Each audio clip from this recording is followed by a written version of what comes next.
Our next speaker is Beal, and he's going to talk about threat intelligence in Web3. Well, thanks for sticking around, everybody. I know it's been a long day. So I'm going to talk about threat intelligence in Web3. We're going to talk about what it is, how you get it, and how you can use it. I just want to kind of frame my comments by saying that I think it's a really exciting time for threat intelligence. I don't know if any of you attended the real-time monitoring panel earlier this afternoon, but there were, I think, 9 different companies on stage during that panel, all of them doing some form of detection, which is the necessary function that generates threat intelligence in this space. So there were at least 9 companies doing it. I know of dozens of others, which means there's a lot of teams out there generating threat intelligence. A lot of it's being captured internally and used by those teams. At Forta, we're taking a slightly different approach, and we're sort of opening it up and allowing a community to develop detection tools on top of a network and then make their threat intelligence as public as possible. So let's get into it. So let's define threat intelligence real quick. So it is data, first of all, that is collected and analyzed. And I just mentioned there were 9 teams earlier doing this. There's many others that are collecting and analyzing data as well. And the purpose of doing this is to, one, hopefully prevent attacks, but you also want to learn about your attackers, their techniques, their tactics, their processes, behavior, etc. And you can glean insight into all those things by collecting and analyzing threat intelligence. So what kind of data are we talking about? The security community will bucket threat intelligence in different ways for purposes of today. I'm sort of organizing it in 3 categories. The first one is operational. So this would be the identity, timing, and techniques of a particular attack. And I'll get into some examples of this here in a second. Second category, tactical threat intelligence. Sometimes this is referred to as TTP, so tactics, techniques, and processes of a threat actor or a campaign.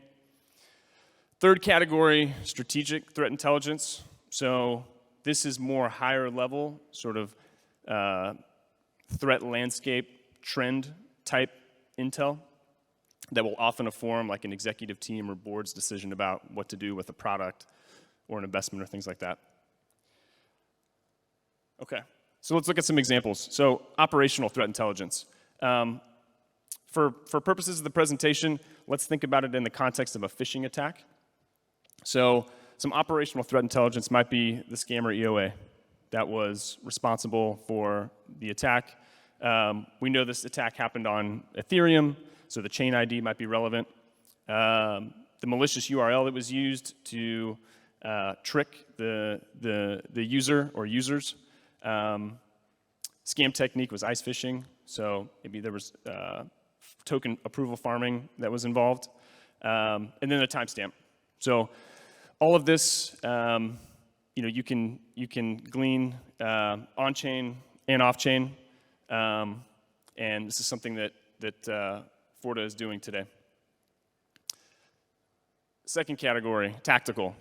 So we're zooming out a little bit from the specific sort of instance of an attack, and we're interested in the tactics and techniques that were used. So for this phishing example, the attacker might have airdropped a spam token, right? So they needed to create a token first, and then airdrop that spam token to hundreds or thousands of potential victims. One example of this is called sleep dropping. If you're interested in this particular threat, you can go read about it on the Forta blog. Another example of a tactic is using excessive funds to make a scam token seem legitimate. So if you were to go to Uniswap or some other AMM and you saw a substantial amount of liquidity there, you might think that that was a legitimate token, but we're now seeing scammers that are seeding liquidity pools with millions of dollars of liquidity just to make it seem like their token is in fact legit. And then A third example of this is utilizing verified proxy contracts to make it, again, to make it look like your token is legitimate and that the code's been verified. Okay, and then strategic. So a couple insights that we've gleaned from looking at phishing attacks over the last year. One of them is that on Ethereum in particular, the focus seems to be on stealing assets that are already held by users. And this is because a lot of the most valuable assets, particularly NFTs, are on Ethereum today. Another insight is that on BNB chain, for example, the focus is on getting users to buy and invest in scam tokens. And they can do this because, or it's more profitable to do this because the transaction fees are lower on BNB and some of these other chains. So the setup cost, the infrastructure cost of these scams is a lot less. Okay, so how do we collect threat intelligence? I'm going to talk about it in the Forta context specifically. So Forta is essentially a giant security camera and alarm system for Web3. So from a tech stack standpoint, we sit above layer 1s and layer 2s, and the Forta network is just looking down on all the on-chain activity, and we're looking for exploits, scams, patterns that look like those activities. And when we see it, we're essentially raising our hand and saying we found something, and emitting public alerts about that, right? So it's a giant public security camera and alarm system for Web3. There are about 1,100 bots or little security cameras running on the Forta network today. Some of those were built by the Forta Foundation. Some of them were built by some teams or individuals that are probably in this room.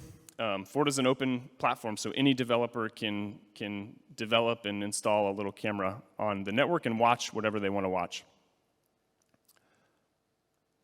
So what are some techniques that are used by some of these bots? There's a lot of heuristics. You might hear this referred to as rule-based detection. An example of this is if I see A plus B, that's a scam, we're going to flag it, right? So it's a very kind of rigid way of defining what is bad. Another technique, which we're seeing more of now, machine learning-based detection. So an example of this would be, I've seen 500 previous phishing attacks, and this one looks similar, so I'm going to label it as an attack as well.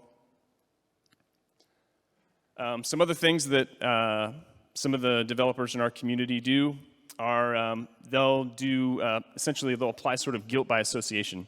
So if we know that B is an attacker and it's an EOA and they deploy a new contract, we'll automatically label that new contract as a scam because it's associated with something, it's associated with an entity that we've already identified as a bad actor. Similarity is another approach. So we will analyze, we'll analyze smart contracts and apply different engines to identifying and labeling any new smart contract that's subsequently published on chain that looks or resembles a scammer contract. Okay, so how can you use Web3, or how can you use threat intelligence in Web3?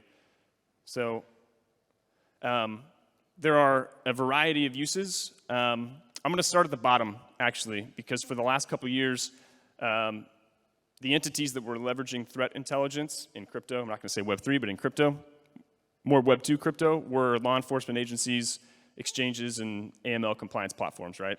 So think about government agencies, CIA, FBI, cybercrime teams, things like that, and your large centralized exchanges, right? But over the last really year or two, Web3 wallets, dApps, and protocol teams, and also end users now have access to more threat intel, right? If you're using a wallet today, you might see a warning pop up that is telling you the contract or the transaction you're about to sign has a malicious entity involved, right? You may want to stop what you're doing. So that's becoming more common. Behind the scenes, there's a lot of threat intelligence that's informing those warnings. Protocol teams, like we've heard, right, can react to potential exploits if they have timely threat intelligence. And end users can also do this, right? If you're, perusing Twitter and Discord and other social channels, right? You want to be mindful of threat intelligence tactics and things like that, so you can prevent yourself from being victim to social engineering. So I will pause there. It looks like I'm out of time. Thank you. If anyone wants to talk more about threat intel, I'll stick around for a few minutes.